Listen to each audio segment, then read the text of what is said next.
ಎಲ್ಲರಿಗೂ ಮತ್ತೊಮ್ಮೆ ಕಾರ್ಯಕ್ರಮಕ್ಕೆ ಸ್ವಾಗತ. ಬಹುಶಃ ಎಲ್ಲ ಕಾಫಿ ಕುಡಿದು ಚಾರ್ಜ್ ಆಗಿದ್ದೀರಾ ಅನ್ಸುತ್ತೆ.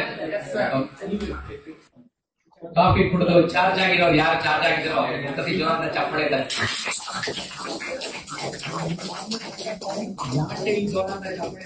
ಅಂದ್ರೆ ಎರಡು ಕಾರಣ. ಒಂದು, ಮುಂದೆ ಮಾತಾಡಕ್ ಬರೋರಿಗೆ ಒಂದು ಸ್ಫೂರ್ತಿ ಸಿಗ್ಲಿ ಅಂತ. ಇನ್ನೊಂದು, ಯಾರಾದ್ರೂ ಹಿಂದೆ ಇನ್ನೊಂದು ನಿದ್ದೆ ಮಾಡ್ತಿರ್ತಾರಲ್ಲ ಅವ್ರಿಗೂ ಎಚ್ಚರ ಮಾಡಿಸ್ಬಿಡೋಣ ಈ ಕಾರ್ಯಕ್ರಮದಲ್ಲಿ. ಹಾಗಾಗಿ ಅವ್ರು ಎಚ್ಚರ ಆಗ್ಬಿಡ್ಲಿ ಅಂತ ಅದಕ್ಕೆ ಮತ್ತೆ ಕಾಫಿ ಕೊಟ್ಟಿದ್ದು. ಇದೊಂದು ಜೋರಾದ ಚಪ್ಪಳೆ ಬರ್ಲಿ. ಇವ್ರು ಹೇಳಿದ್ರು ಬೇರೆ ಕಾರ್ಯಕ್ರಮ ನಿದ್ದೆ ಬರುವಂತದ್ದು, ಇದು ನಿದ್ದೆ ಬರ್ದೇ ಇರುವಂತಹ ಕಾರ್ಯಕ್ರಮ ಅಂತ ಹೇಳಿದ್ರು. ಹಾಗಾಗಿ ಮೊದಲನೇದಾಗಿ ಮಾತಾಡಿದಂತ ಸುನೀಲ್ ಅವರು ನಿದ್ದೆ ಬರ್ತಿಲ್ಲ. ಹಾಗಾಗಿ ಜೋರಾದ ಚಪ್ಪಾಳೆ ಸುನೀಲ್ ಅವರಿಗೆ. ಈಗ ಮುಂದಿನ ಕಾರ್ಯಕ್ರಮದಲ್ಲಿ ಹೋಗೋಣ. ಅಂದ್ರೆ ಇವತ್ತಿನ ದಿವಸ ನಮ್ಮ ಮಧ್ಯೆ ಇರುವಂತ ಸ್ವಲ್ಪ ಮುಂದೆ ಬರ್ಬೇಕು. ಅವ್ರಿಗೆ ತಲೆಮರೆಯಲ್ಲಿ ಹಿಂದೆ ಇದೆ ನಮ್ಮ. ಯಾಕೆಂತ ಹೇಳಿದ್ರೆ ಇವ್ರದ್ದು ಬಗ್ಗೆನೇ ಹೇಳಿದ್ರೆ ಮಂದ್ರಾ ಕಾದಂಬರಿ ಬರೆದಿದಾರಲ್ಲ 24 ಹೇಗೆ ನಾವು ಅವ್ರದನ್ನ ಏನೋ ಎಲ್ಲ ಸಮಗ್ರ ನೋಡಕ್ ಆಗಲ್ವ, ಹಾಗೆ ಇವ್ರ ಕ್ವಾಲಿಫಿಕೇಶನ್, ಇವ್ರ ಎಕ್ಸ್ಪೀರಿಯನ್ಸ್, ಇವ್ರು ಏನ್ ಮಾಡ್ತಿರೋ ಅದನ್ನೇ ಹೇಳ್ಬೇಕಿದ್ರೆ ಒಂದು ದಿವಸ ಬೇಕು ನನಗೆ. ಯಾಕಂದ್ರೆ ಮೊದಲನೇ ಸತಿ ಇವ್ರು ಹುಡುಕಿದಾಗ ನನಗೆ ಫುಲ್ ಸುಸ್ತಾಗ್ಬಿಟ್ಟೆ. ಏನಪ್ಪ ಈ ಮನುಷ್ಯ ಇಷ್ಟೊಂದು ಮಾಡಿದ್ದಾರೆ ಅಂತ. ಅವರು ಓದಿಲ್ಲ, ಆಡು ಮುಟ್ಟದ ಸೊಪ್ಪಿಲ್ಲ ಅನ್ನೋ ಹಾಗೆ ಇವ್ರು ಓದಿಲ್ಲ, ಡಿಗ್ರಿನೇ ಇಲ್ಲ ಅನ್ಸುತ್ತೆ. MCOM, MBA, MA, CAB ಹೇಳ್ತಾ ಹೋದ್ರೆ ನನಗೆ ಹೇಳಕ್ ಬರಲ್ಲ, ಅಷ್ಟೊಂದು ಓದ್ಬಿಟ್ಟಿದ್ದಾರೆ. ಇಷ್ಟೆಲ್ಲ ಓದಿದ ಮನುಷ್ಯ SBI ಅಲ್ಲಿ ಕೆಲಸ ಮಾಡ್ಕೊಂಡಿದ್ದು state bank of Mysore. Okay, SBI ಆಯ್ತು. ಆಮೇಲೆ okay, state bank of Mysore ಸುಮಾರು 25 ವರ್ಷಗಳ ಕೆಲಸ ಮಾಡಿ, ಅಲ್ಲಿಂದ ಫ್ಲಾರಿಡಾ ಹೋಗಿ ಅಲ್ಲೂ ಒಂದು ಕೆಲಸ ಮಾಡಿ, ಅದಾದ್ಮೇಲೆ ಇನ್ಫೋಸಿಸ್ ಅಲ್ಲಿ ಸ್ವಲ್ಪ ಅಲ್ಲೂ ಸಹ ಟ್ರೈನರ್ ಆಗಿದ್ದು ಇವತ್ತು ನಮ್ಮ ಸುಯೋಗ ಅಂತ ಹೇಳಿದ್ರೆ ನಿಮ್ಮ ಮಧ್ಯ ಇದ್ದಾರೆ. ಆದ್ರೆ ಅವ್ರು ಏನೆಲ್ಲಾ ಕೆಲಸ ಮಾಡಿದಾರೆ ಅದ್ಯಾವುದು ಅಷ್ಟೊಂದು ಗಮನಕ್ಕೆ ಬರಲ್ಲ. ಅದು ಸರಳವಾಗಿ ಅವರು ವ್ಯಾವಹಾರಿಕವಾಗಿ ಯಾವ ರೀತಿ ನಿಮಗೆ ಲೋನ್ ಮಾಡಬಹುದು, ನಮ್ಮ ಹಣಕಾಸುಗಳನ್ನ ಯಾವ ರೀತಿ ಸಂರಕ್ಷಣೆ ಮಾಡೋದು ಅಂತ ಎಲ್ಲರನ್ನೇ ಅವರು ತುಂಬಾ ಪ್ರಖ್ಯಾತರಾಗಿದ್ದಾರೆ. ಹಾಗಾಗಿ ಅವರು ಒಂಥರ ನಮ್ಗೆ ಫೈನಾನ್ಷಿಯಲ್ ಕಂಟ್ರೋಲರ್. ಸೊ ಹಾಗಾಗಿ ಅವ್ರನ್ನೇ ಜೋರಾದ ಚಪ್ಪಾಳೆ ಮುಖಾಂತರ ಅವ್ರನ್ನ ವೇದಿಕೆ ಮೇಲೆ ಫೈನಾನ್ಸ್ ಅವ್ರು ಯಾವತ್ತು ಕಾಸು ಕೊಡಲ್ಲ, ಬಿಚ್ಕೊಡಲ್ಲ. ಅವ್ರು ಏನಿದ್ರು ಹಿಡಿದೇ ಕೊಡೋದು. ಆದ್ರೆ ಇವತ್ತಿನ ದಿವಸ ಭೈರಪ್ಪನವ್ರ ಬಗ್ಗೆ ಹೇಗೆ ಬಿಡ್ತಾರೆ ಅನ್ನೋದನ್ನ ನನಗೊಂದು ಕುತೂಹಲ ಇದೆ. ಹಾಗಾಗಿ ಈಗ ಜಗನ್ನಾಥ್ ಅವರಿಗೆ ವೇದಿಕೆ ನಿಮ್ದು ನೋಡೋಣ. ನೀವು ನಮ್ಮ ಭೈರಪ್ಪನವ್ರ ಗೊತ್ತಾಗಿ ಯಾವ ರೀತಿ ಹೇಳ್ತೀರಾ ಅಂತ. ಮೈಕ್ ಇದ್ರು ಮೈಕ್ ಇಲ್ದು ಅವರು ನನ್ನ ವಾಯ್ಸ್ ಅಲ್ಲಿ ತನಕ ಕೇಳುತ್ತೆ. ಮೈಕ್ ಇಲ್ಲದ ನಾಟಕ ಮಾಡ್ತಾ ಇದ್ವಿ PS ಕಾಲೇಜಿನಲ್ಲಿ. ನಾವು ಭೈರಪ್ಪನವ್ರ ಬಗ್ಗೆ ಹೇಳ್ಬೇಕು ಅಂತ ಹೇಳಿದ್ರೆ ಅದೊಂದು ದೊಡ್ಡ ವೃಕ್ಷ. ಎಲ್ರು ಮಾತಾಡ್ತಾ ಇದ್ರು ಎಷ್ಟು ಅವ್ರು ಬರೆದಿಲ್ಲ 24. ಅದಾದ್ಮೇಲೆ ಒಂದು ಅವರ ಜೀವನದ ಬಗ್ಗೆ ಬರ್ಕೊಂಡ್ರು 25 ಅಟ್ಟೆ.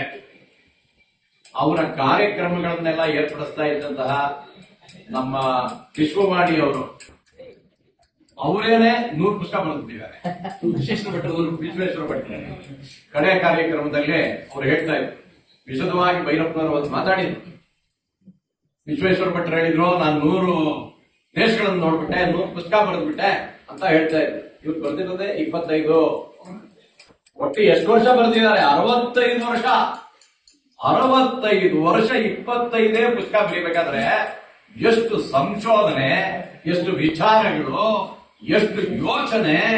ಆಮೇಲೆ ನಮ್ಮ ಭಾರತ ಸಂಸ್ಕೃತಿ, ನಮ್ಮ ಧಾರ್ಮಿಕ, ನಮ್ಮ ಶೈಕ್ಷಣಿಕ ಎಲ್ಲ ವಿಭಾಗದಲ್ಲೂ ಒಂದು ಸಂಶೋಧನೆ ಮಾಡಿ ಬರೆದಿದ್ದಾರೆ. ಯಾವುದೇ ಪುಸ್ತಕ ನೋಡಿ, ಅವ್ರು ಮೊದಲನೇ ಪುಸ್ತಕ ಬರೆದಿದ್ದು ಭೀಮಕಾಯ ಅಂತ. ಅವಾಗಿನ ಇಂಟರ್ಮೀಡಿಯೇಟ್ ನಲ್ಲಿ ಇದ್ರಂತೆ, ನಾವು ಹುಟ್ಟೇ ಇರಲಿಲ್ಲ. ಅವರು ಭೀಮಕಾಯ ಬರೆಯುವಾಗ ಒಬ್ಬ ಕುಸ್ತಿಪಟು, ಅವನು ಹೇಗಿರ್ಬೇಕು, ಅವ್ನಿಗೆ ಏನೇನು ಅವಶ್ಯಕತೆಗಳಿದೆ, ಅವನು ಏನೇನು ಅವಘಡಗಳಿದೆ, ಇದೆಲ್ಲ ಬರೆದಿದ್ದಾರೆ.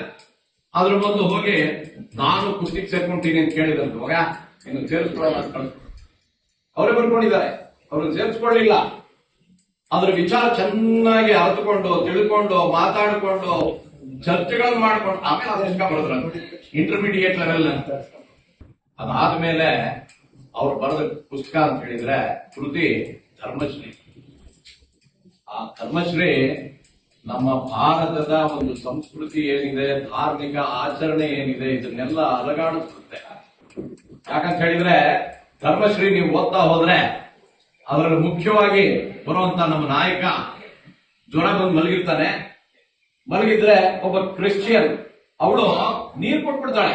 ಪಾಪ ಉಪಕಾರ ಮಾಡಕ್ ಬಂದಿರ್ತಾಳ ಅವಳು, ಯಾರು ಇರಲ್ಲ, ಅವನೊಬ್ಬನೇ ಮಲಗಿದಾನೆ, ಅವನಿಗೆ ನೀರು ಕೊಡೋಣ, ಔಷಧಿ ಕೊಡ್ಸೋಣ ಅಂತ ಬರ್ತಾಳೆ. ಕುಡಿತಾಳೆ. ಕುಡಿದ ಮೇಲೆ ನಮಗ್ ಕುಡಿಸ್ಬಿಟ್ಯಾ ನೀನು, ಕ್ರಿಶ್ಚಿಯನ್ ಆಗಿ ನನಗ್ ಕುಡಿಸ್ಬಿಟ್ಯಾ? 1961 ನಾವು ಹುಟ್ಟಿದಾಗ ಆಗಿನ ಕಾಲದಲ್ಲಿ ಈ ಕ್ರಿಶ್ಚಿಯನ್ನು, ಮುಸ್ಲಿಮು, ಬ್ರಾಹ್ಮಣ ಇವೆಲ್ಲ ಬಹಳ ಜಾಸ್ತಿ ಇತ್ತು. ಅಂಥ ಸಮಯದಲ್ಲಿ ಈ ಧಾರ್ಮಿಕ ವ್ಯತ್ಯಾಸಗಳು ಹೇಗಿರುತ್ತೆ ಆಗ ಅವನಿಗೆ ಅನ್ನಿಸ್ತಂತೆ, ನನಗೆ ವೈಚಾರ ನೀರು ಕುಡಿಸ್ಬಿಟ್ಟೆ. ಅದೇ ಮನುಷ್ಯ ಅದೇ ಹಿಂಸೆ ಮದುವೆ ಆಗ್ತಾನೆ. ಜೀವನದ ತಲ್ಲಣಗಳು, ಬದಲಾವಣೆಗಳು, ಸ್ಫೂರ್ತಿಗಳು, ವಾಸ್ತವಿಕತೆ ಯಾವ ರೀತಿ ಇರುತ್ತೆ? ಆಸಕ್ತಿ ಆಗ್ಬಿಟ್ಟು ಭೈರಪ್ಪನವ್ರು ಬರೀತಾ ಹೋಗೋದನ್ನ ಅಂಥ ಮನುಷ್ಯ ಮದುವೆ ಆಗ್ಬಿಡ್ತಾನೆ. ಅವಾಗ ನಮ್ಮ ಭಾರತ ದೇಶದಲ್ಲಿ ಒಂದು ಪ್ರಮುಖವಾದ ವಿಚಾರ ಏನು ಅಂತ ಹೇಳಿದ್ರೆ, ನಾ ಹಿಂದೂ, ನಾ ದೇವ್ರನ್ನ ನಂಬೇಕಾಗಿಲ್ಲ. ದೇವ್ರು ನಮ್ದೇ ಇರೋನು ಹಿಂದೂನೇ, ದೇವ್ರು ನಂಬೋನು ಹಿಂದೂನೇ, ಈಶ್ವರನ್ ನಂಬೋನು ಹಿಂದೂನೇ, ಸರ್ವಭೂತ ನಿವಾಸೋಸಿ ವಾಸುದೇವ ನಮಸ್ತುತೆ, ನಾರಾಯಣನ್ನ ಅತ್ಯಂತ ಹೆಚ್ಚಿನವನು ಅನ್ನೋನು ಹಿಂದೂನೇ, ಎಲ್ಲರೂ ಹಿಂದೂನೇ. ವಿವೇಕಾನಂದರು ಹೇಳ್ತಾರೆ, ಅದು ಜೀವನದ ಒಂದು ಪ್ರಕೃತಿ, ಜೀವನ ಅಷ್ಟೇ ಹಿಂದೂಯಿಸಂ ಅಂತ ಹೇಳ್ತಾರೆ. ಅಂಥ ಹಿಂದೂಯಿಸಂನಲ್ಲಿ ಮಹಾಭಾರತ, ರಾಮಾಯಣ, ಭಾಗವತ ಎಲ್ಲಾನು ಓದ್ತಾ ಇರುವಂತ ಜನ ಇರೋವಾಗ ಒಬ್ಬ ಈರೇಗೌಡ ಅಂತಿರ್ತಾನೆ. ಈಸೆ ಗೌಡ ಮಾಡ್ಬಿಡ್ತಾರೆ. ಈಸೆ ಅಂದ್ರೆ ಯೇಸು, ಯೇಸುನ ಹಳ್ಳಿನಲ್ಲಿ ಈಸೆ ಅಂತಾರೆ. ಈಸೆ ಗೌಡ ಗೌಡತನ ಬಿಟ್ಟಿರ್ಲಿಲ್ಲ. ಅವನನ್ನ ಕ್ರಿಶ್ಚಿಯನ್ ಮಾಡ್ಬಿಟ್ಟು, ಈಸೆ ಗೌಡ್ರೆ ಏನ್ರಿ ನೀವು ಯಾವಾಗಲೂ ಮಹಾಭಾರತ ಅಂತೀರಾ, ರಾಮಾಯಣ ಅಂತೀರಾ, ನೀವು ನಮ್ಮ ಕ್ರಿಶ್ಚಿಯಾನಿಟಿ ಬಂದ್ಬಿಟ್ಟಿದ್ದೀರಾ, ನಮ್ಮ ಕ್ರಿಶ್ಚಿಯನ್ ಒಂದು ಬಯಲುನಾಟಕ ಮಾಡಿಸಿ ಅಂತ ಹೇಳ್ತಾರೆ. ಈ ಈಸೆಗೌಡ ಎಲ್ಲಾ ಕಡೆ ಬಯಲುನಾಟಕ ನಡೆಸ್ತಾ ಇರ್ತಾನೆ. ಆ ಪಾತ್ರಿನ್ ಕೇಳ್ತಾನೆ, ಸುಮ್ಮನೆ ನಿಮ್ಮಲ್ಲಿ ಒಬ್ಬ ಹೆಣ್ಣು ಪಾತ್ರನ್ ಕೊಡಿ, ದ್ರೌಪದಿನ್ ಕೊಡಿ, ಕುಂತಿನ್ ಕೊಡಿ, ಅಷ್ಟೆಲ್ಲ ಯಾಕೆ ಸ್ವಾಮಿ? ಕರ್ಣ ಎಷ್ಟು ಒಳ್ಳೆವನು, ಅವನು ಎಲ್ಲ ಸೋಲ್ತಾ ಇದ್ದಾನೆ, ಧರ್ಮದ ವಿರುದ್ಧ ಇದ್ದಾನೆ ಅಂತ ಹೇಳ್ಬಿಡ್ತಾರೆ. ಅರ್ಜುನನ್ ಕೊಡಿ ಸ್ವಾಮಿ, ಅರ್ಜುನ ಪಲ್ಗುಣ ಪಾರ್ಥ ಕಿರೀಟಿ ಶ್ವೇತವಾಹನ ಭೀಮತ್ಸರ ವಿಜಯ ಜ್ಯೇಷ್ಠ ಸವ್ಯಸಾಚಿ ಧನಂಜಯ, ಹೊತ್ತು ಹೆಸರು ಸ್ವಾಮಿ ಅವನಿಗೆ. ಅವನ ಪರಿಚಯ ನಿಮ್ಗೆ ಆಗ್ಬೇಕು. ಅದು ಬಿಟ್ಟು ನೀವು ಯೇಸು ಒಳ್ಳೆ ಮಾತುಗಳನ್ನ ಹೇಳ್ತಾ ಇರು, ಹಿಂಗ್ ಹೇಳ್ಬಿಟ್ರೆ ಹೆಂಗೆ ಸ್ವಾಮಿ? ಅದಕ್ಕೆ ವಿವೇಕಾನಂದರು ಹೇಳಿರೋದು, ಜೀವನ ಹಿಂದೂಯಿಸಮ್ಮು ಧರ್ಮನೇ ಅಲ್ಲ ಅಂದ್ಬಿಟ್ರು.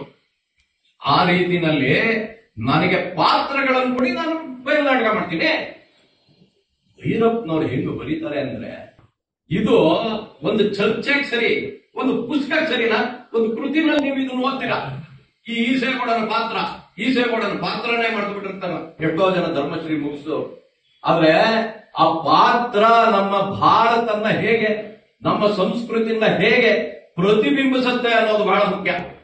ಈ ಮಟ್ಟದ ಬರವಣಿಗೆ ಬಹಳ ಕಷ್ಟ. ನಾನು ಮನೋವೈಜ್ಞಾನಿಕ ಕಥೆಗಳನ್ನ ಕನ್ನಡದಲ್ಲಿ ಓದುವಾಗ ತ್ರಿವೇಣಿ ಕಥೆ ಬಹಳ ಇಷ್ಟ ನನಗೆ. ಅದೇ ರೀತಿಯಲ್ಲಿ ಜೀವನ ಅಂತ ಬಂದ್ರೆ ಭೈರಪ್ಪನವರೇ. ಅದಾದ ಮೇಲೆ ಅವ್ರು ಬರೆದಿದ್ದು ದೂರ ಸರಿದ್ರು. ಇದರಲ್ಲಿ 2 ತರ ದೂರ ಸರಿದ್ರು.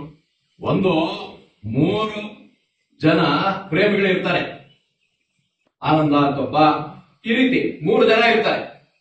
ಅದರಲ್ಲಿ ಜಗದಾಂಬ ನಿಮಗೆ ನೆನಪಿರಬೇಕು, ಅವಳ ವಿಚಾರವೇ ಬೇರೆ. ಅವರು 3 ಜನದಲ್ಲಿ ಬೇರೆ ಬೇರೆ ಆಗ್ತಾರೆ. ಒಬ್ಬ ಬಾಣ ಹೇಳ್ತಾ ಇರ್ತಾನೆ, ಎಲ್ರಿಗೂ ಬಹಳ ಸ್ವತಂತ್ರ ಇರಬೇಕು ಅಂತ ಹೆಂಡತಿ ಕೊಡಲ್ಲ. ಇನ್ನೊಬ್ಬ ಬಹಳ ಅವಳನ್ನ ವಸಂತನ ಮದುವೆ ಆಗ್ಲೇಬೇಕು ಅಂತಿರ್ತಾನೆ. ಆದ್ರೆ ಏನಾಗುತ್ತೆ ಅಂತ ಹೇಳಿದ್ರೆ ಅವ್ರ ಅಮ್ಮ ಬಹಳ ಸಾಹುಕಾರರು, ಅದು ಮಧ್ಯ ಬಂದ್ಬಿಡುತ್ತೆ. ಈ ರೀತಿ ದೂರ ಸರಿದ್ಬಿಟ್ರು. ಅದಲ್ಲ, ಭಾರತ ಸಂಸ್ಕೃತಿನಲ್ಲಿ ನಮ್ಮ ಸಂಸ್ಕೃತಿಯಿಂದ ಎಷ್ಟು ದೂರ ಹೋಗ್ತಾ ಇದ್ದೀವಿ, ಅದು ದೂರ ಸರಿದನು. ಕಥೆಯಲ್ಲಿ ಒಳ ಅರ್ಥ ಹೊರ ಅರ್ಥ ಎರಡೂ ಇರುತ್ತೆ. ಭೈರಪ್ಪನವರು ಬರೆಯೋದು ದೂರ ಸರಿದರು ದಂಪತಿಗಳು ಬೇರೆಯಾದ್ರು ಒಂದೇ ಅಲ್ಲ, ಸಂಸ್ಕೃತಿಯಿಂದ ಎಷ್ಟು ದೂರವಾಗ್ಬಿಟ್ವಿ ಇದನ್ನ ಹೇಳೋದೇ ಬಹಳ ಮುಖ್ಯವಾಗಿ ದೂರ ಸರಿದರು.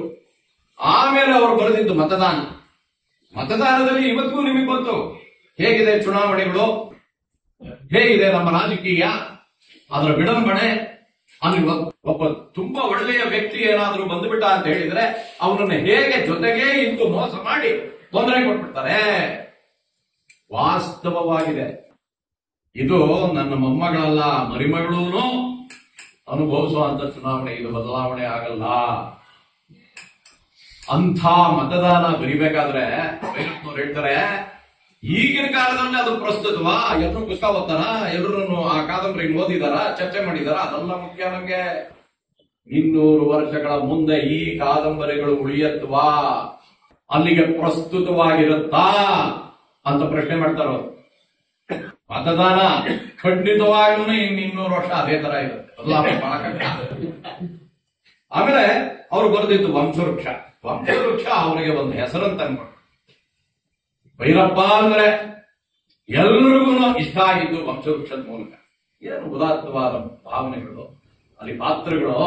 ಶ್ರೀನಿವಾಸ ಶ್ರೋತ್ರಿಗಳು ಬರ್ತಾರೆ, ಅವರ ಉದಾರತೆ, ಅವರ ಗಾಂಭೀರ್ಯ, ಸಂಸ್ಕೃತ ಪಾಂಡಿತ್ಯ, ಭಾರತೀಯ ಸಂಸ್ಕೃತಿಯ ಬುನಾದಿಯಲ್ಲಿ ಅವರ ಯೋಚನೆಗಳು ಬಹಳ ಚೆನ್ನಾಗಿದೆ. 100 ಗಂಟೆಗಿಂತ ಜಾಸ್ತಿ ಆಯ್ತು ನಾನು ಇವೆಲ್ಲ ಓದಕ್ಕೆ, ತಿರುಗಿ ಪಾಠ ಮಾಡಿ. ಎಲ್ಲರೂ ಓದಿದೀವಿ, ಇನ್ನೊಂದ್ಸಲ ಓದ್ದೆ ಹೋದ್ರೆ ಆಗೋದೇ ಇಲ್ಲ. ಒಳ ಅರ್ಥಗಳು ಯಾವ ಮಟ್ಟದಲ್ಲಿದೆ ಅಂತ ಹೇಳಿದ್ರೆ, ಶ್ರೀನಿವಾಸ ಶ್ರೋತ್ರಿಗಳು ಮಗ ಮದುವೆ ಆಗ್ತಾನೆ, ಕಾತ್ಯಾಯಿನಿ ಮನೆಗೆ ಬರ್ತಾಳೆ ಸೊಸೆ, ತಂದೆ ತಾಯಿನ ಹೇಗೆ ನೋಡ್ಕೊಂತಿದ್ಲು, ಅತ್ತೆ ಮಾವನ ಅದೇ ರೀತಿ ನೋಡ್ಕೊಂತಾಳ ಅವಳು. ಅಷ್ಟು ಒಳ್ಳೆಯವಳು. ಅವಳ ವಿಚಾರಧಾರೆ ಎಲ್ರಿಗೂ ಇಷ್ಟ ಆಗಿರುತ್ತೆ. ಆಗಿನ ಕಾಲದಲ್ಲಿ ಒಬ್ಬ ವಿಧವೆಯನ್ನ ಹೇಗೆ ನೋಡ್ತಿದ್ರು ಅಂತ ಹೇಳಿದ್ರೆ, ಬೇಂದ್ರೆ ಅವ್ರು ಹೇಳ್ತಾರೆ, ಆ ಪುಟ್ಟ ಮುತ್ತೈದೆ ಪುಟ ಪುಟನೆ ಪುಟಿದಾಡೆ. 8 ವರ್ಷಕ್ಕೆ ಮದುವೆ ಮಾಡ್ಬಿಡ್ತಾರೆ. 10 ವರ್ಷಕ್ಕೆ ಅವಳು ದೊಡ್ಡವಳಾಗ್ಬಿಟ್ಲು. ಆಕೆ ದೊಡ್ಡವಳಾಗಿ ಆಗ್ತಾ ಚಿಕ್ಕವನಿದ್ದು 10 ವರ್ಷಕ್ಕೆ ದೊಡ್ಡವಳು ಅಂದ್ಬಿಡ್ತಾರೆ. 11 ವರ್ಷದ ಹುಡುಗ ದೊಡ್ಡವನ? ಹೇಳಿದ್ ದೊಡ್ಡದು, ಹುಡುಗಿನೂ ದೊಡ್ಡವಳಲ್ಲ, ಅಪ್ರಾಪ್ತಳು. ಆಕೆ ಚಿಕ್ಕವಳಿ, ಆಕೆ ದೊಡ್ಡವಳಾಗಿ ಆತ ಚಿಕ್ಕವನಿದ್ದು ಪ್ರಸ್ತವ ಮಾಡಿದ್ದು ಗುರಿಗಾಟ. ಅರ್ಥನಾದ್ರವಾಗಿರುತ್ತೆ ಅವ್ರಿಗೆ.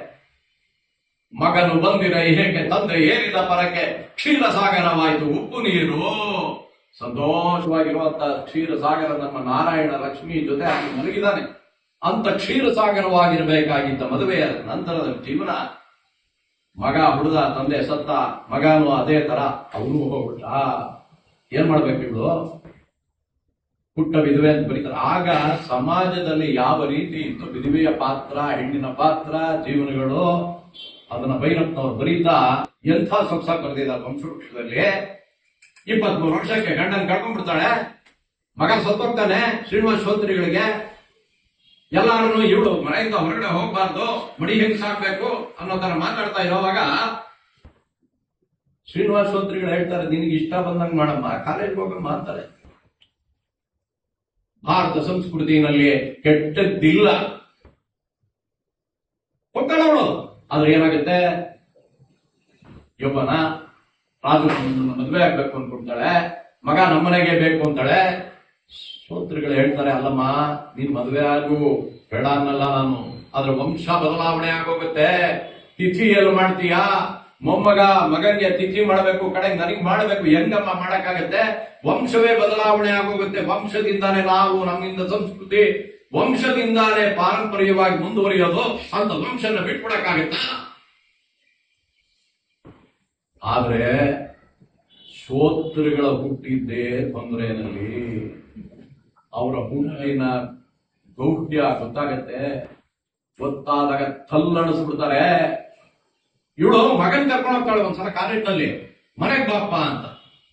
ನನ್ನ ಮಗ ಅಂತ ಗೊತ್ತಾದ ತಕ್ಷಣ ಅವನನ್ನ ಕರ್ಕೊಂಡು ಹೋಗಿ ಕರ್ಕೊಂಡು ಹೋದ್ರೆ ಅವನು ತಕ್ಷಣ ಓಡೋಗ್ತಾನೆ. ಆ ಕಾಲೇಜ್ ಬಿಟ್ಬಿಟ್ಟು ಬೇರೆ ಕಾಲೇಜ್ ಸೇರ್ಕೊಂಡ್ಬಿಡ್ತಾನೆ. ಅವಳಿಗೆ ಬಹಳ ಕಷ್ಟ ಆಗ್ತದೆ.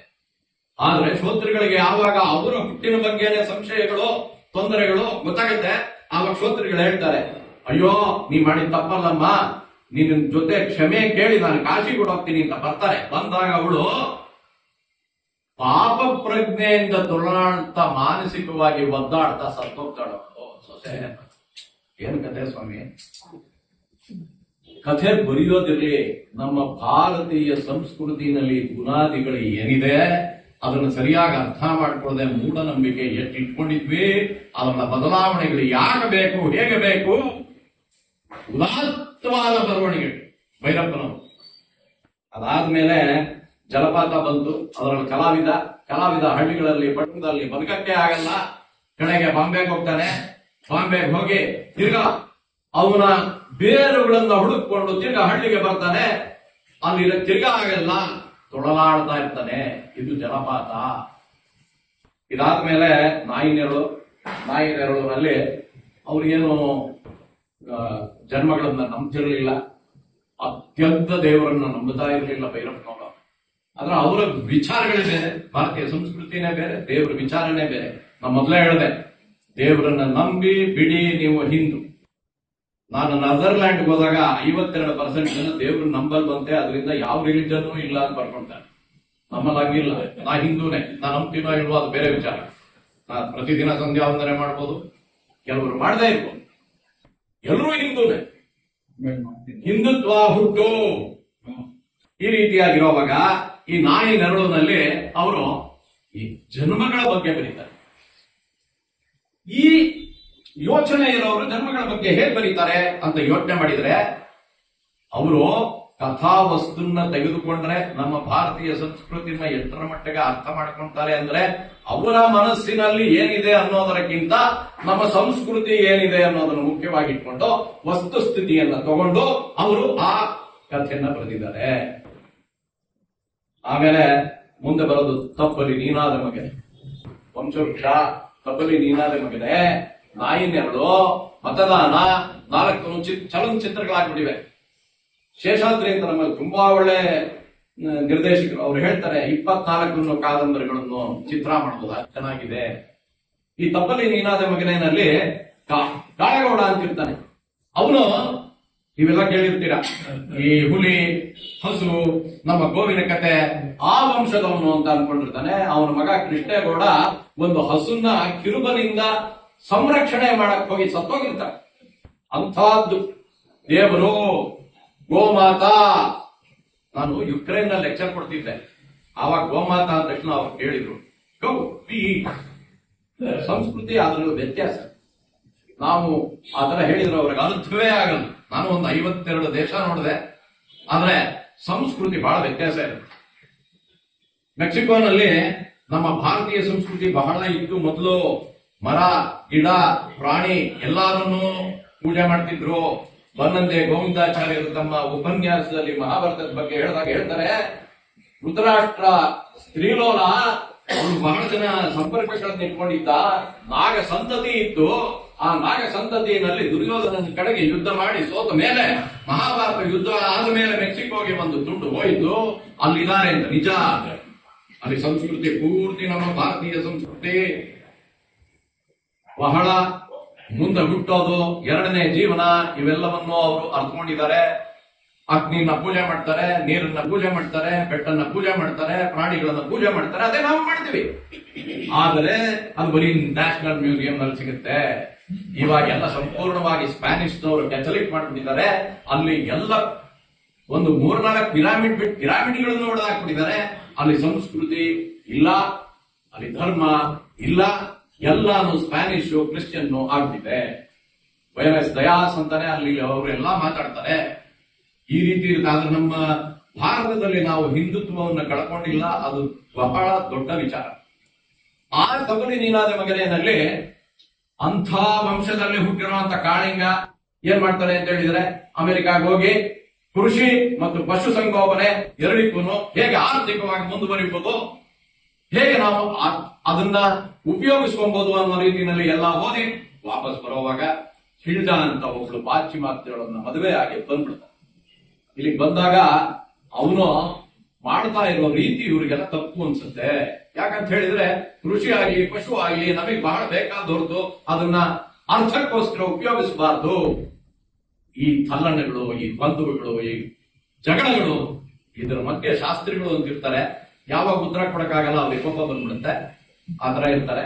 ಕಡೆಯಲ್ಲಿ ಇವನು ಕಸಾಯಿ ಖಾನೆಗೆ ಏನ್ ಕಳ್ಸಿರ್ತಾನೆ, ಆ ಹಸುಗಳನ್ನ ವಾಪಸ್ ತರಕ್ ಹೋಗ್ತಾನೆ ಮುಂಬೈಗೆ. ಎಲ್ಲಾದ್ರ ಮಧ್ಯ ಒಂದು ಕಳೆದೋಗಿರುತ್ತೆ.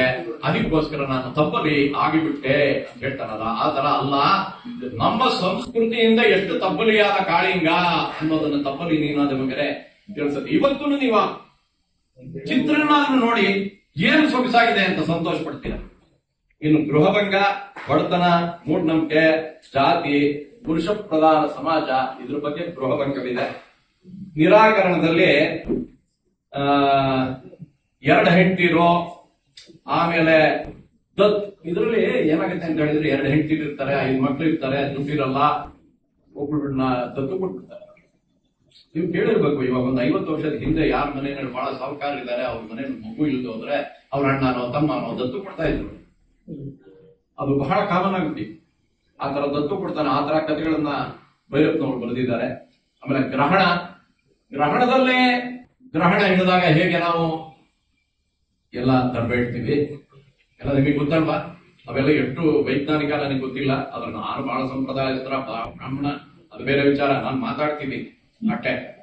ಗ್ರಹಣದಲ್ಲಿ ಅವರು ಏನ್ ಹೇಳ್ತಾರೆ ಅಂತ ಹೇಳಿದ್ರೆ, ಸಮಾಜಕ್ಕೆ ಗ್ರಹಣ ಹಿಡಿದು ಬಿಡಿದೆ, ಸರಿ ಮಾಡ್ಕೊಳ್ಳಿ, ಕಥೆ ಜೊತೆ ಅದು ನಡೀತಾ ಹೋಗುತ್ತೆ. ಇನ್ನು ದಾಟು ನನಗೆ ಬಹಳ ಆಶ್ಚರ್ಯ ಅಂದ್ರೆ, ನಾಯಕನೇ ಇಲ್ಲ ರೀ. ನಾಯಕನಿಲ್ಲದೆ ಎಷ್ಟು ಪಾತ್ರಗಳನ್ನ ತಗೊಂಡೋಗ್ತಾರೆ, ಎಷ್ಟು ಕಥೆ ಬೆಳೆಯುತ್ತೆ, ಎಲ್ಲ ಸನ್ನಿವೇಶಗಳು ಬರುತ್ತೆ, ವಿಚಾರಗಳು ಬರುತ್ತೆ, ಎಲ್ಲ ಬರುತ್ತೆ. ದಾಟು ಕಥೆ ನೀವು ಸಂಪೂರ್ಣವಾಗಿ ಓದಿದ ಮೇಲೆ ಯಾರು ನಾಯಕ ಅಂದ್ರೆ ನಾಯಕನೇ ಇಲ್ಲ. ಈ ರೀತಿ ಒಬ್ಬರ ಕಥೆ ಬರೀಬೋದಾ ಅನ್ನೋದೇ ನನಗೆ ಬಹಳ ಕಟ್ಟದ ವಿಚಾರ. ಈ ಜಾತಿ ಬಗ್ಗೆ ಆ ಸತ್ಯದ ಸುತ್ತ ಬರುವಂತ ವಿಚಾರಗಳನ್ನೆಲ್ಲ ಅದರಲ್ಲಿ ನೀವು ಅರ್ಥ ಮಾಡ್ಕೊಂಡು, ಇನ್ನು ಅನ್ವೇಷಣೆ, ಗೃಹಭಂಗಕ್ಕೆ ಪೂರಕವಾದಂತದ್ದಿದು. ಇಲ್ಲಿ ವಿಶ್ವನಾಥ ಅನ್ನೋನು ಮಾಡಿ ಆಗ್ತಾನೆ, ಅಡಿಗೆಯವನಾಗ್ತಾನೆ, ಎಲ್ಲ ಆಗ್ತಾನೆ. ಬಹಳ ಬಾಲ್ಯದಲ್ಲಿ ನಮ್ಮ ಭೈರಪ್ಪನವರು ದೇವಸ್ಥಾನದಲ್ಲಿ ಇರ್ತಾ ಇದ್ರು, ಕೆರೆನಲ್ಲಿ ಸ್ನಾನ ಮಾಡ್ತಿದ್ರು, ಮಾಣಿಯಾಗಿದ್ರು. ಒಂದು ಕಡೆ ಸಿನಿಮಾ ಚಿತ್ರಮಂದಿರದಲ್ಲಿ ಗೇಟ್ ಕೀಪರ್ ಆಗಿದ್ರು, ಬಾಂಬೆನಲ್ಲಿ ಅಡಿಗೆ ಮಾಡಿದ್ರು ಅಂತೆಲ್ಲ ಓದಿದೀವಿ ನಾವು. ಅವೆಲ್ಲ ಇದರಲ್ಲಿ ಬರುತ್ತೆ. ತಮ್ಮ ಬಾಲ್ಯ, ತಮ್ಮ ಜೀವನದ ಎಳೆಗಳು ಇದರಲ್ಲಿ ಬೆರೆದು ಹೋಗಿದೆ ಅಂತ ನನಗನ್ಸುತ್ತೆ. ಅವರ ಬಾಲ್ಯ, ಅವರ ಜೀವನ, ಅವರ ಅನುಭವಗಳು ಇದರಲ್ಲಿ ಬೆರೆತು ಹೋಗಿದೆ. ಆಮೇಲೆ ಪರ್ವ ಮಹಾಭಾರತನೇ ದೊಡ್ಡದು. ಯಾರು ಕರ್ಣ ಅಂದ್ರೆ ಅವನು ಸೂರ್ಯನ ಮಗ, ಸೂರ್ಯನ ಅಂಶ, ಸೂರ್ಯನ ಅವತಾರ.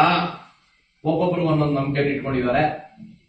ಇದು ಅರ್ಜುನ, ನಾ ಹೇಳಿದ 10 ಹೆಸರುಗಳು, ಅವನು ಇಂದ್ರನ ಅಂಶ, ಐರಾವತ ಅವನ, ಈ ರೀತಿ ಎಲ್ಲ ಯೋಚನೆ ಮಾಡುವಂತಹ ಭಾರತೀಯರು ನಾವು. ಅದ್ರ ಬಗ್ಗೆ ಅವ್ರು ಬರೆದಿದ್ದಾರೆ. ಅಲ್ಲಿ ಪಾತ್ರಗಳನ್ನು ನೋಡಿ. ಪ್ರಕಾಶ್ ಬೆಳವಾಡಿ ಅವರು ನಾಟಕನ ಮಾಡಿಸಿದ್ದಾರೆ.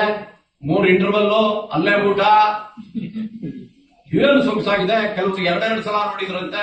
ಸತ್ಯ ಮೇಡಮ್, ಬಹಳ ಚೆನ್ನಾಗಿದೆ.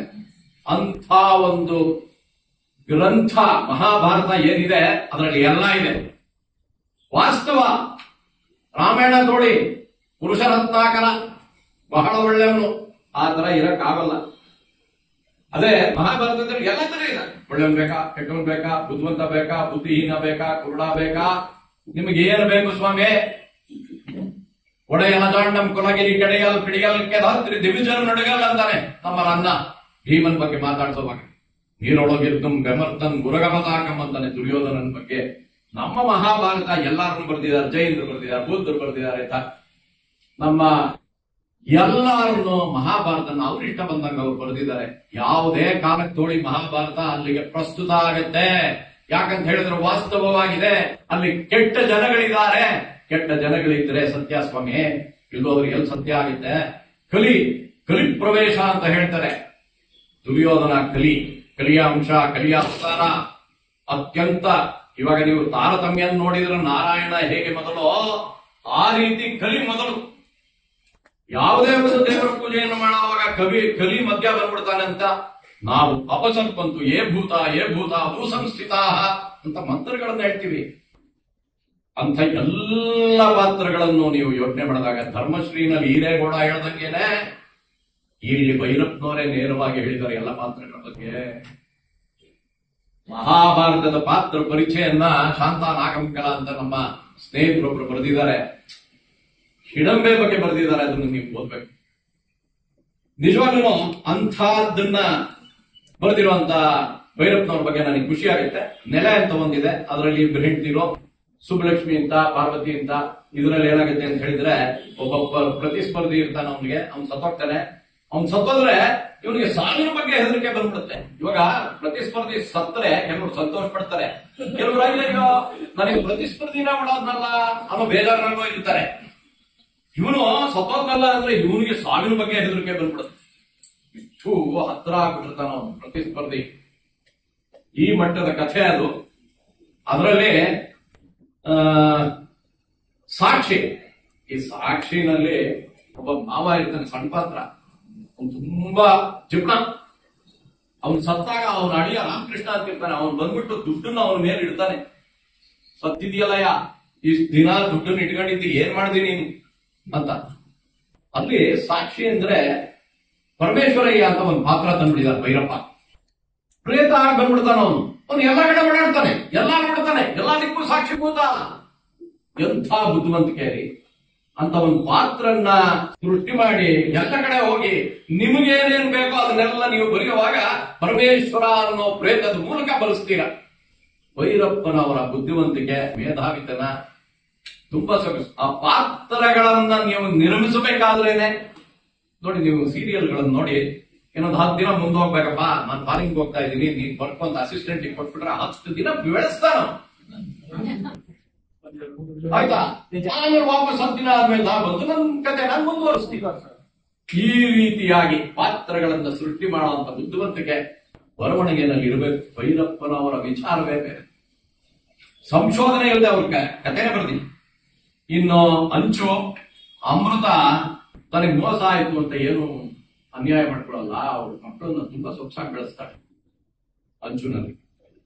ಆಮೇಲೆ ತಂತು, ಅದು ಒಬ್ಬ ಪತ್ರಕರ್ತನ ಬಗ್ಗೆ ರಾಜಕೀಯ ವಿಡಂಬನೆ ಮಾಡುವಾಗ ಮತದಾನದಲ್ಲಿ ಏನ್ ಮಾಡಿದ್ರು ಅದೇ ರೀತಿಯಲ್ಲಿ ಇದ್ರಲ್ಲಿ ಮಾಡಿಲ್ಲ, ಬೇರೆ ಬೇರೆ ತರ ಮಾಡಿದ್ದಾರೆ. ಅದನ್ನ ಮಾಡಕ್ಕೆ ಒಬ್ಬ ಪತ್ರಕರ್ತರ ಪಾತ್ರವನ್ನ ಸೃಷ್ಟಿ ಮಾಡಿಕೊಂಡು ತಮಗೇನು ಬೇಕು ಅನ್ನೋದನ್ನ ತಿಳಿಸ್ತಾರೆ.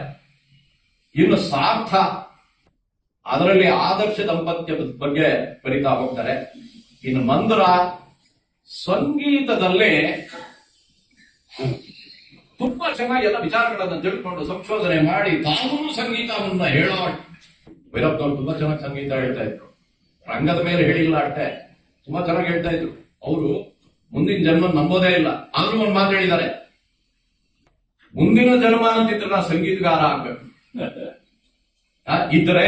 ನೋಡಿ ಬುದ್ಧಿವಂತ. ಕೆಲವರು ಹೇಳ್ತಾರೆ ದೇವ್ರನ್ನ ಯಾಕೆ ನಂಬಲ್ಲ, ಅಕಸ್ಮಾತ್ ದೇವ್ರಿದ್ರೆ ತೊಂದರೆ ಆಗ್ತದೆ, ನಿಂಗೆ ನರಕ ಕೊಟ್ಟೋಗ್ತೀಯ, ದೇವ್ರು ಇಲ್ದವ್ರು ಏನ್ ತೊಂದರೆ ಇಲ್ಲ, ನಂಬಿಡು ಅಂತ ಹೇಳೋದಿದ್ದಾರೆ. ಈ ಬುದ್ಧಿವಂತಿಕೆನೂ ಇದೆ. ಅದೇ ರೀತಿ ಇವರು ಎಷ್ಟು ಚೆನ್ನಾಗಿ ಅದನ್ನ ಬರೆದಿದ್ದಾರೆ ಅಂತ ಹೇಳಿದ್ರೆ ನಿಜವಾಗ್ಲೂ ನೀವು ಅದನ್ನ ಒಂದು ಸಲ ಓದ್ಬೇಕು. ಇನ್ನು ಆವರಣ, ಆವರಣ ಏನು ಅಂದ್ರೆ ಮುಸ್ಲಿಂ ದೊರೆ, ಅವಳು ಮುಸ್ಲಿಂ ಮದುವೆ ಆಗಿರ್ತಾಳೆ, ಅವಳು ಹೆಸರನ್ನು ಬದಲಾವಣೆ ಮಾಡ್ಕೊಂಡ್ಬಿಡ್ತಾಳೆ. ಹಿಂದೂ ಒಬ್ಬ ಮುಸ್ಲಿಮನ್ ಮದುವೆ ಆಗಿ ಮುಸ್ಲಿಂ ಧರ್ಮನ್ನ ತಗೊಂಡ್ಬಿಟ್ಟು ಅಲ್ಲಿ ಹೆಸರು ಬದಲಾವಣೆ ಮಾಡ್ಕೊಂಡು ಎಲ್ಲ ಮಾಡ್ಕೊಂಡ್ಮೇಲೆ ಕಾಶಿಗೆ ಒಂದ್ಸಲ ಹೋಗ್ತಾಳೆ. ಔರಂಗಜೇಬ ನಮ್ಮ ಕಾಶಿ ದೇವಸ್ಥಾನವನ್ನ ಸಂಪೂರ್ಣವಾಗಿ ಸುಟ್ಟುಬಿಟ್ಟು ಅಲ್ಲಿಯ ದೇವರನ್ನ ಹೊರಗಡೆ ಎಸ್ದು ಬಿಟ್ಟು ಯಾರೋ ಇಟ್ಕೊಂಡಿದ್ರು ವಾಪಸ್ ತಂದ್ಕೊಟ್ರು, ಅದನ್ನ ನಾವು ಇಟ್ಕೊಂಡಿದೀವಿ ಕಾಶಿನಲ್ಲಿ. ಇರ್ಲಿಲ್ಲ, ಮೊದಲು ದೇವಸ್ಥಾನ ಅಲ್ಲ ಅದು, ಅಂಥ ದೇವಸ್ಥಾನ.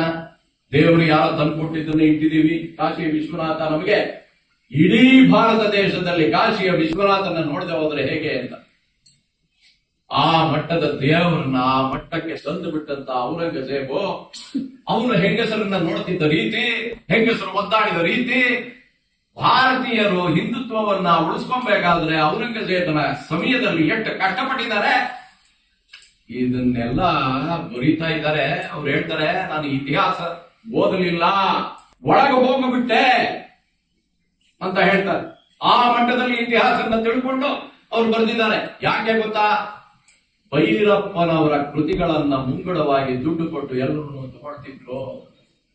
ಇವತ್ತು ಪ್ರಕಟಣೆ ಆಗಿದ್ದು ಮಾರನೇ ದಿನಕ್ಕೆ ಸಿಗ್ತಾ ಇರ್ಲಿಲ್ಲ, 2ನೇ ಮುದ್ರಣ ಬರೋದು. 37 ಮುದ್ರಣಗಳನ್ನ ಕೆಲವು ಕೃತಿಗಳು ಕಂಡಿವೆ.